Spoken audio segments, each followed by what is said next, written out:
Assalamualaikum warahmatullahi wabarakatuh. Ibarat Rasulullah bersabda sallallahu alaihi wasallam, aku tidak pernah menyaksikan ada suatu pemandangan yang lebih mengerikan, yang lebih dahsyat, lebih berat dibandingkan dengan pemandangan alam kubur. Di dalam hadis yang sangat panjang di Sahih Muslim, Rasulullah SAW bercerita bagaimana pengalamannya dibawa oleh malaikat Jibril dan malaikat Malik mengarungi atau melintasi wilayah kehidupan alam dunia, tembus menuju ke alam barzakh.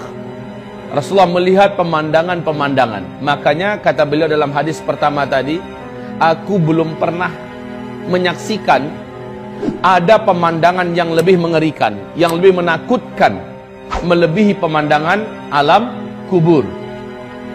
Faman naja minhu fama ba'dahu aisar. Siapa yang selamat di alam kubur, kehidupan setelahnya baginya adalah ringan dan mudah. Faman lam yamju minhu fama ba'dahu asyad. Siapa yang di alam kuburnya ternyata dia banyak masalah, siapa yang di alam kuburnya dia ternyata banyak mengalami tekanan, siksaan apalagi, maka kehidupan setelah itu asyad, adalah lebih dahsyat baginya, lebih berat untuknya. Wal tanzur nafsun ma qaddamat lighad. Hendaknya setiap jiwa merenung kembali perjalanan dalam kehidupan ini, untuk dia bisa menilai dirinya akan diperlakukan seperti apa kelak di seberang kematiannya. Kehidupan ini adalah kehidupan yang singkat, wahai hamba-hamba Allah. Kehidupan yang singkat. Kenapa demikian? Urut-urutannya, kata Rasulullah SAW, kehidupan di alam rahim sempit dan waktunya cuma 9 bulan. Ketika orang itu lahir, dia berpindah kehidupan yang lebih lapang sedikit. Betul tidak? Dunia ini yang terbentang, yang bisa kita pergi ke timur, ke barat dengan pesawat segala macamnya, dan umurnya juga lebih lapang sedikit, yaitu bisa 60 tahun, bisa 63 tahun, paling banter hanya 80-90 tahunan begitu, kurang lebih. Sedikit sekali yang lewat dari 100 tahun. Lalu setelah itu dia mati. Kehidupan yang dia hadapi setelah kematian itu jauh lebih panjang, dan ke alamnya jauh lebih luas dan lapang. Makin kesini makin mengembang. Nanti setelah tiupan sangkakala yang kedua, ya, setelah kiamat terjadi, di tiupan sangkakala pertama, kemudian manusia, jin, seluruh binatang, langit dan bumi sirna. Kullu man 'alaiha fan wa yabqa wajhu rabbika dzul jalali wal ikram. Seluruh yang ada, yang pernah Allah ciptakan di tiupan sangkakala pertama akan menjadi sirna seluruhnya. Kemudian pas tiupan yang kedua, manusia dihidupkan kembali. Nah, itulah kehidupan yang tidak ada lagi batasnya. Kehidupan yang tidak ada lagi kematian. Ternyata, wahai Bapak Ibu, saudara-saudari yang kami muliakan, kematian adalah ciptaan Allah. Kematian nanti pada hari kiamat, kata Rasulullah SAW, di depan seluruh jin dan manusia di padang mahsyar, akan diambil oleh malaikat maut. Lalu dicengkramnya dengan tangan kirinya. Kematian itu seperti binatang, kata Rasulullah. Jadi Allah menjadikan kematian itu diibaratkan seperti sebuah binatang. Apabila orang yang masuk surga telah diantarkan ke surga dan mereka masuk. Apabila orang yang jadi ahli neraka telah diantarkan ke neraka dan diseret ke neraka dan masuk. Lalu malaikat di antara surga dan neraka mengangkat binatang ini. Dia bertanya dan berkata dengan suara yang terdengar oleh siapapun saja di seluruh penduduk surga dan di seluruh penduduk neraka. Kalian tahu apa ini? Ini adalah kematian. Dengan ini kalian dulu dibatasi kehidupan. Dengan ini kalian dulu berujung dengan kematian. Ini adalah kematian. Maka malaikat ini langsung menyembelih kematian itu di depan seluruh penduduk surga yang ada di surga, oleh penduduk neraka yang ada di neraka bisa menyaksikannya.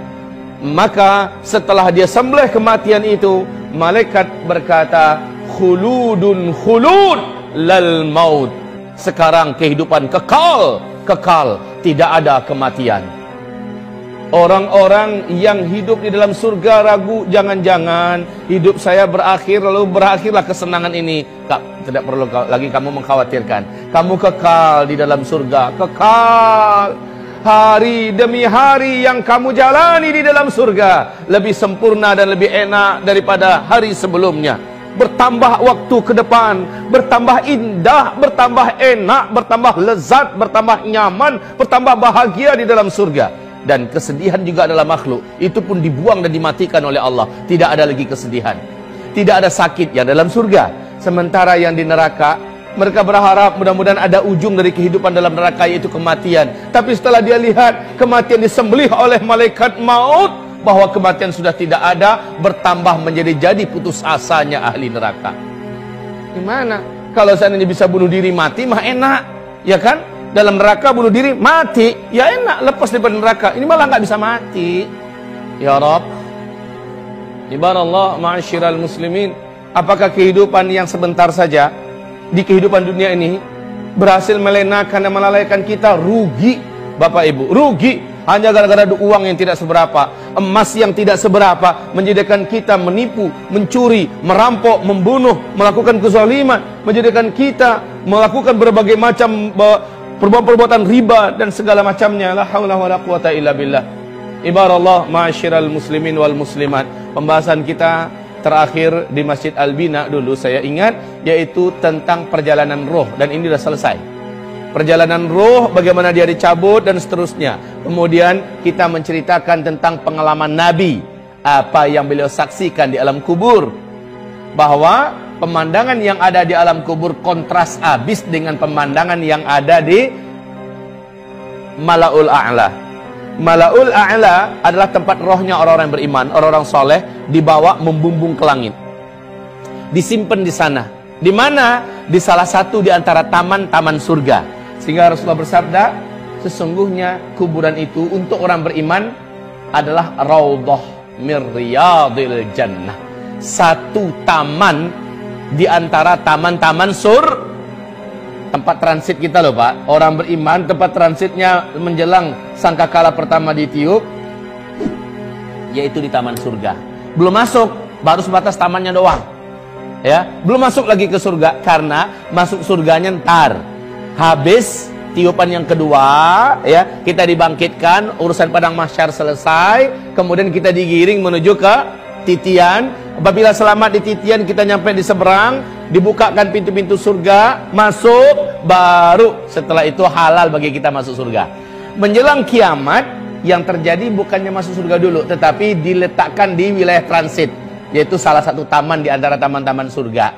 Di dunia ini untuk dapat ke taman yang sangat indah, karcis dan ongkos masuk saja mahal, dan kita akan selfie-selfiean di sana, foto-foto, ya, menghabiskan waktu. Sementara di sana sambil nunggu kiamat, subhanallah, angin surga, rumput surga, batang-batang surga, tumbuhan surga yang sifatnya taman-taman surga, mala ainun ra'at, mata enggak pernah menyaksikan ada yang seindah itu di dunia. Wala udhun sami'at, telinga juga enggak pernah dengar. Dalam sejarah kisah khairan dongeng pun enggak akan sampai. Wala khatar ala qalbin bashar. Sampai kapan? Sampai menunggu sangkakala pertama ditiup. Jadi tempat transitnya. Siapa yang paling tinggi posisinya di alam kubur atau alam barzakh, di a'la, di Malaul A'la itu? Jadi ada levelnya. Malaul A'la, ya, ini adalah tempatnya orang-orang yang ditinggikan oleh Allah. Yang tertinggi adalah Al-A'la Illiyin. A'la Illiyin. Ini yang paling tinggi dari seluruh yang tinggi-tinggi. Saya rasa, saya yakin Bapak Ibu semua sepakat dengan saya. Nggak perlulah harus di A'la Illiyin. Pokoknya di Malaul A'la aja udah nyaman dah. Bener nggak? Amin ya Rabb. Amin ya Rabb. Semoga nanti kita bisa ketemu di sana. Ya Allah ya Rabb, ya Rabb. Dan mereka yang di sana itu Bapak Ibu tahu, persis di kehidupan dunia ini bisa saling bual-bual. Kalau bahasa orang Malaysia berbual-bual, ngobrol-ngobrol, cerita-cerita. Bu, Ibu dulu tinggal di mana di dunia? Oh, saya di sudutnya Sunda, sebelah sana. Ya, Pak, Bapak tinggal dulu di mana? Saat itu Bapak Ibu yang kami muliakan, halal bagi kita untuk berbicara tentang masa lalu di kehidupan dunia. Tetapi yang enggak nyampe di sana ditanyain, Kamu kan si Fulana yang tetangga saya di rumah saya. Iya, betul. Kamu kan udah ninggalnya kapan? 2 minggu yang lalu.